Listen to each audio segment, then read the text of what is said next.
But then we have to ask, what causes a vertebral subluxation? Stress. Whether it's physical, chemical, or emotional stress. We all think about the physical stress, but also chemical stress does it. And that emotional stress is probably the biggest part that does it, because we're constantly in that. In fact, a lot of these things have been shown to even start back at infancy. There's actually been a couple big studies showing, and these were done actually by pediatricians, because they started to see kind of little infants when they first came into them were already having certain issues.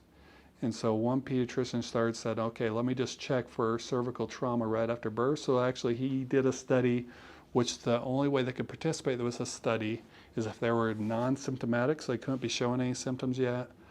They had to have been within, I think it was the first 3 weeks of birth.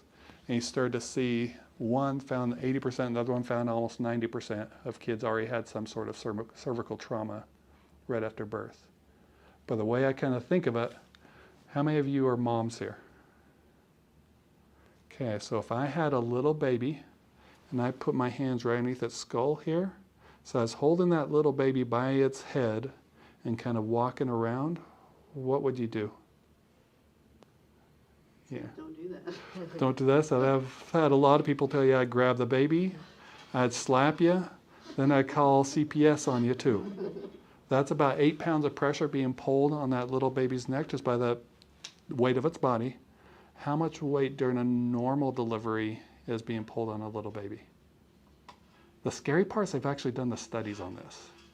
It's been between 60 and 120 pounds of pressure. That's during normal delivery. Once we add in C-sections, forceps, anything like that, then that goes up from there.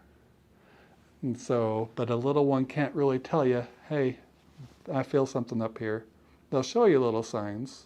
They'll have sleep issues, they'll have digestive issues, they'll have all these things. A lot of times pediatricians will kind of tell you they just need to grow out of it. But also they will turn one way, have a hard time, then start to turn the other way, but kind of just go back. Or they'll latch on to one side and not want to latch on to the other side.